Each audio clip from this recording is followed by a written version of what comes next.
Varel Prime was once considered a jewel of the Outer Rim, a lush, temperate colony world thriving under the banner of the Galactic Coalition. Home to over 12 million citizens from dozens of species, the planet symbolized the Coalition's dream of unity, peace, and prosperity. It was also a strategic way station, rich in rare minerals and positioned near contested borders. But dreams burn easily in the fire of war. The Ulrek's dominion, a brutal and expansionist regime of warlords and slavers, saw opportunity. For years they had tested the Coalition's resolve with raids and piracy. When the full-scale assault on Varel Prime began, it was fast, overwhelming, and merciless. Orbital bombardments rained down on cities, defense satellites were hacked or destroyed, and jamming fields cut off the planet from external communication. In less than 48 hours, Varel's planetary defense grid collapsed. Coalition forces were stretched thin after recent campaigns elsewhere, and when Varel Prime's council requested reinforcements, they were told the unthinkable. No help would come. In a cold, encrypted message from Central Command, the justification was clear. Varel Prime was non-essential, and the cost to reinforce it was too high. Strategically expendable, politically inconvenient. The message ended with a final note. Survival is not guaranteed. Do what you must. Among those left behind was Lyrae Ven, a hybrid officer, half human, half Koran, once assigned as a Kodiak junior tactical specialist aboard a Coalition intelligence vessel. Stranded during the initial Ulrek's invasion, she quickly rose in the eyes of the survivors. While others panicked or surrendered, she began organizing resistance cells in the ruins of what was once the city of Karavos. As the days wore on, the Ulrek swept across the surface. Civilian populations were captured or killed. Those who resisted were used for examples. Executions broadcast across occupied cities. The Coalition's silence became more deafening than the screams. Lyrae watched once proud leaders break. Food ran low.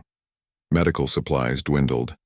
And in the underground bunkers and shattered tunnels of the resistance, the despair became palpable. People began to question if resistance even mattered. If fighting meant anything when the galaxy had already turned its back on them. But Lyrae hadn't forgotten one thing, her human bloodline. She remembered stories told by her mother. Tales of Earth's stubbornness, its impossible victories, and its sudden withdrawal from the Coalition decades ago. No one had heard from Earth since. Some said they had isolated themselves. Others believed Earth had gone dark, wiped out in some secret war. Still in that hopelessness, Lyrae clung to a single desperate thought. What if Earth is still listening? Using scavenged tech, old encryption algorithms, and fragments of human-designed transmitters, Lyrae and a handful of survivors created a makeshift transmitter deep underground. With little power and no guarantee it would work, they encoded a short-range burst, a single cry for help in human code. The Ulreks assumed the planet was silenced. The Coalition believed it was lost. But Lyrae believed Earth hadn't forgotten. As she activated the signal, Lyrae didn't pray. She didn't hope. She simply whispered, "If you're still out there, we need you." And the stars, as silent as ever, waited. Lyrae Ven's desperate signal, broadcast through a scavenged and barely functional transmitter, rippled out into the void, distorted and fragmented, carried on forgotten human encryption frequencies. Most would have dismissed it as noise, static, ghost data lost in the vastness of space. But Earth was not sleeping.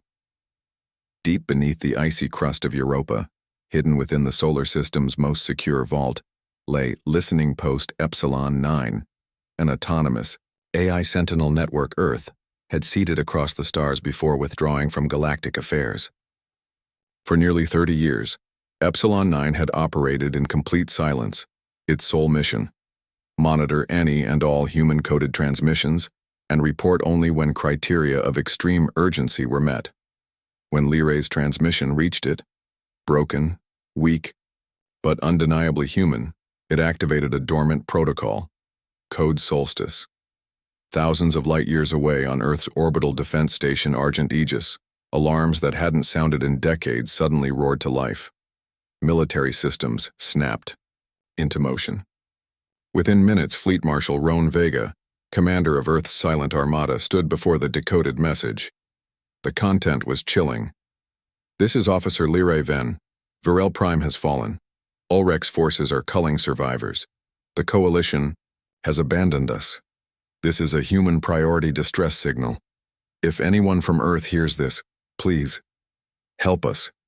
Even if it's just a voice. Let us know we're not alone." Roan Vega's expression hardened. His command crew stood in stunned silence. Earth had left the Galactic Coalition for precisely this reason: political cowardice, bureaucratic indifference, and the way the powerful turned their backs on the weak. But Vega knew something the galaxy didn't. Earth had not faded. It had prepared. In the 3 decades since its withdrawal, Earth had poured its resources into clandestine research, developing advanced war doctrines, AI-piloted dreadnoughts, gravity-based weaponry, and quantum transit drives, technology generations ahead of anything the Coalition or Ulrex possessed. Earth had become a fortress in the shadows. And now, someone had called them. Vega summoned the Black Aegis Fleet, a task force designed for rapid, high-impact, long-distance interventions. Its ships weren't massive in number, but each was a work of terrifying precision. Cloaked in stealth fields, armed with experimental payloads, and crewed by elite officers born and raised in secret orbital academies, the Black Aegis was Earth's sword for emergencies exactly like this. There was no public announcement, no vote. Earth's leadership had agreed long ago.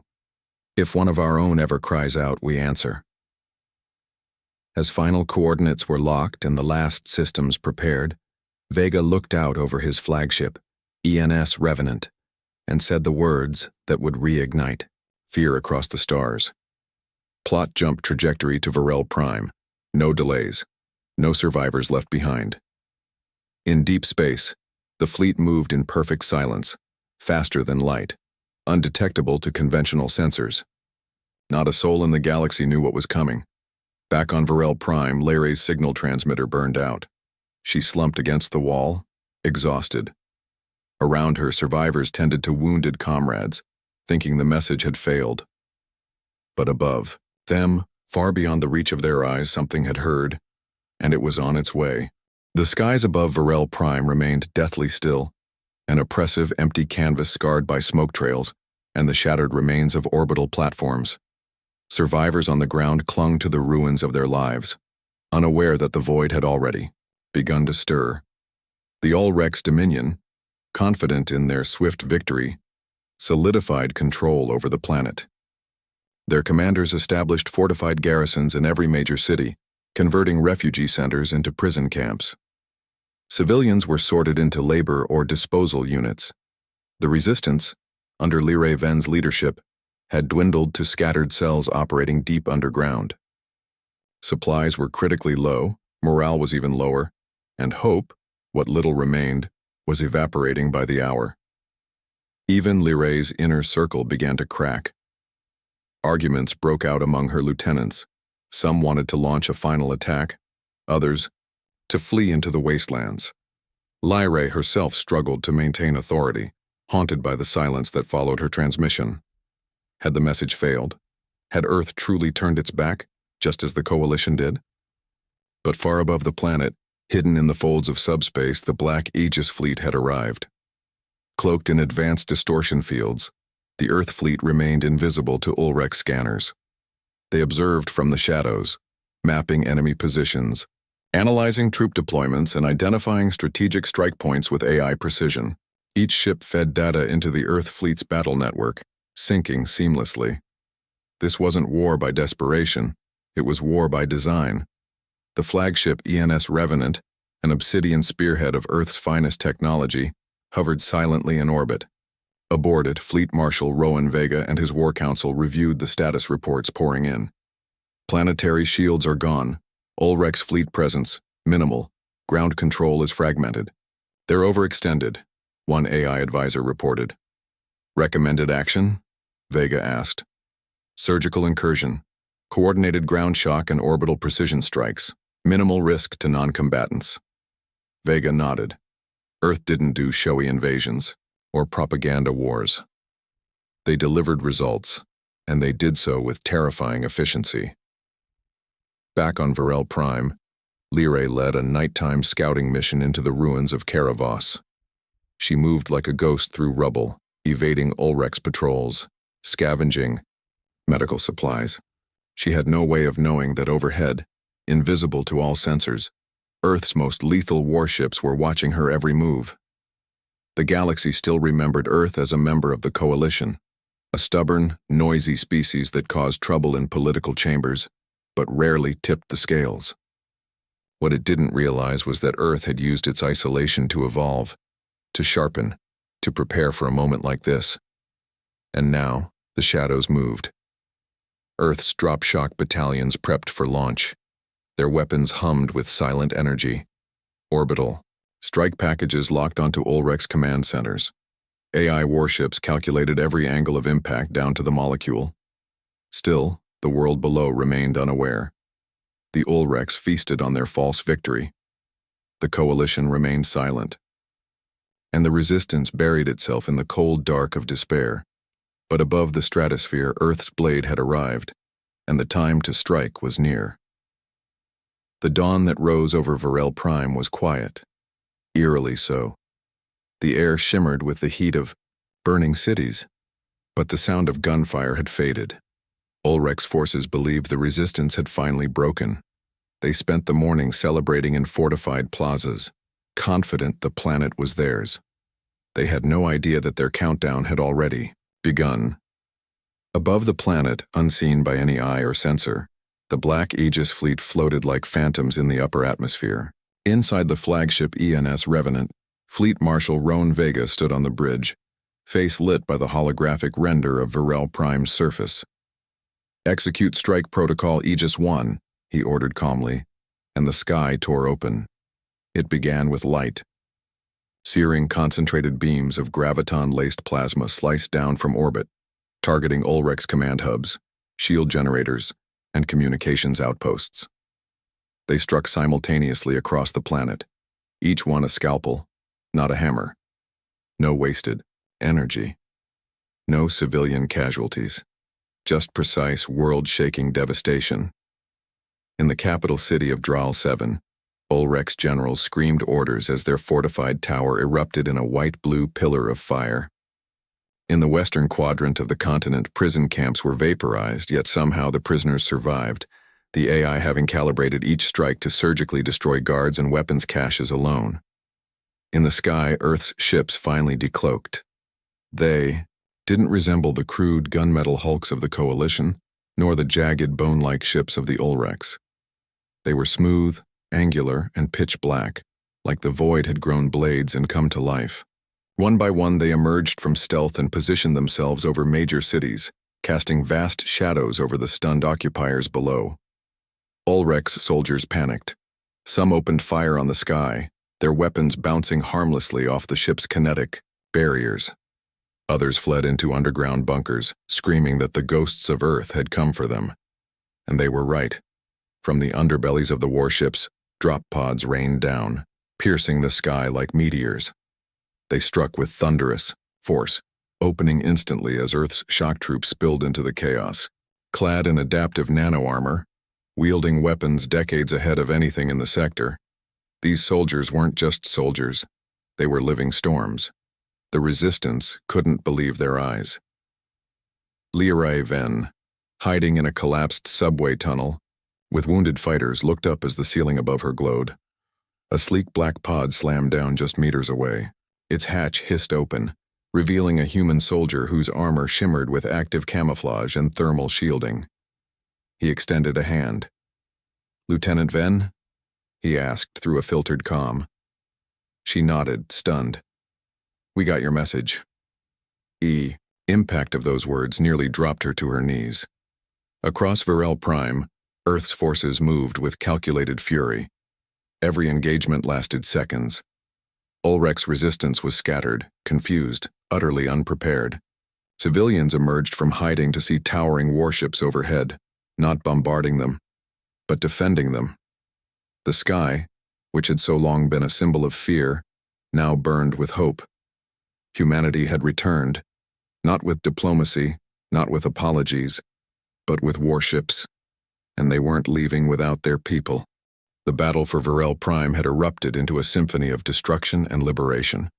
Where once the Ulrex Dominion had held unchallenged dominion, Earth's fleet now carved through their forces with ruthless precision. The sound of laser fire, explosions, and the cries of battle echoed across the scarred landscapes as resistance fighters rose from the shadows, emboldened by the arrival of Earth's warships. Lyrae Ven, now fully integrated with Earth's strike forces, coordinated ground assaults alongside seasoned human commanders. Their tactics were unlike anything the Coalition or Ulrex had ever faced. Adaptive, fluid, and devastatingly effective, Earth's soldiers combined superior technology with battlefield ingenuity and a relentless will to win. The Ulrex, though brutal and numerous, were overwhelmed. Their heavily armored tanks were no match for Earth's graviton disruptors that could pierce shields and hulls with ease. Ulrex command centers fell one after another, their communications severed as Earth's cyber warfare units infiltrated and disabled enemy networks. The Dominion's once feared commanders were hunted down by specially trained operatives, often neutralized before they could rally their troops. Yet the victory was not without sacrifice. Earth's forces sustained losses, brave soldiers who had volunteered for a mission most thought impossible. On the ground, civilians caught in the crossfire were rapidly evacuated to safe zones established by Earth's humanitarian units, ensuring minimal collateral damage. Amid the chaos, Lyrae's resolve hardened. She had seen the worst of war, the shattered families, the scorched earth, but now she saw what humanity could do when united. Her people were no longer abandoned or forgotten. They had become part of something larger, something unstoppable.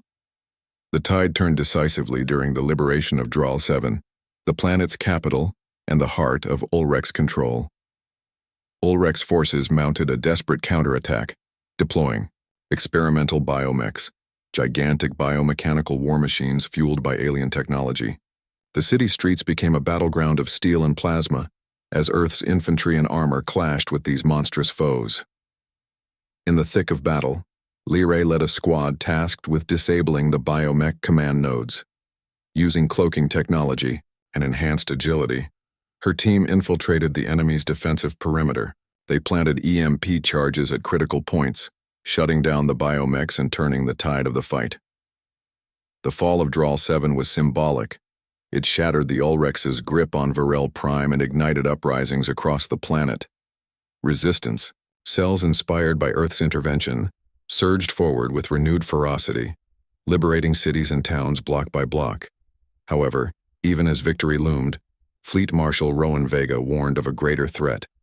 Intelligence reports indicated the Ulrex Dominion's Warlord Council was regrouping in the shadowy regions beyond Varel's orbit, planning a counterstrike that could devastate the entire sector. Vega's strategy was clear. Earth's forces would not only reclaim Varel Prime, but would root out the Ulrex threat once and for all. The Black Aegis fleet prepared for a deep space offensive, combining relentless orbital bombardment with surgical boarding actions on enemy warships. Back on the ground, Lyrae looked to the stars with determination. Earth's warships had arrived, as saviors, but the war was far from over. Vengeance was not just about reclaiming a planet. It was about sending a message to the galaxy.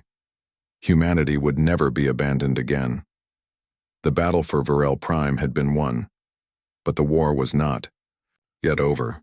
As the last embers of conflict smoldered across the planet's scarred surface, the survivors, freed civilians and resistance fighters alike, looked up at the skies, where Earth's warships still held orbit, vigilant and unyielding. Fleet Marshal. Rowan Vega's voice echoed across the communications network, both reassuring and resolute. The Ulrex threat has been contained on Varel Prime, but our mission extends beyond liberation. We will hunt the remnants, dismantle their war councils, and restore peace to this sector. Vega's words carried a promise. Humanity had not only intervened but intended to stay, to protect those who had been forsaken by the galaxy for too long. In the weeks that followed, Earth's forces spearheaded a sweeping campaign beyond Varel Prime. Using advanced quantum tracking technology, the Black Aegis fleet located hidden Ulrich strongholds, engaging in surgical strikes that dismantled enemy operations without unnecessary collateral damage. Ground forces, coordinated with local resistance cells, established secure zones, rebuilt infrastructure, and delivered humanitarian aid. On Varel Prime itself, Lyrae Ven emerged as a symbol of resilience and hope. Now serving as Earth's liaison officer, she worked to unite the fractured remnants of the Coalition's forces and local governments into a cohesive defense alliance. Her leadership bridged cultures and species, forging bonds strengthened by shared struggle and newfound trust.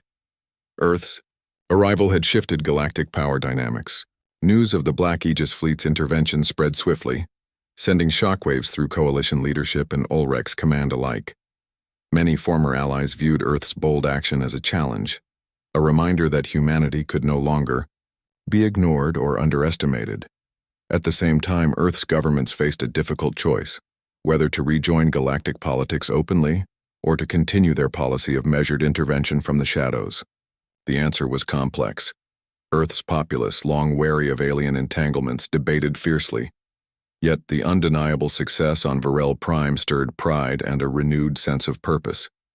Meanwhile, whispers of Earth's advanced technology and unparalleled military precision stirred envy and fear across the stars.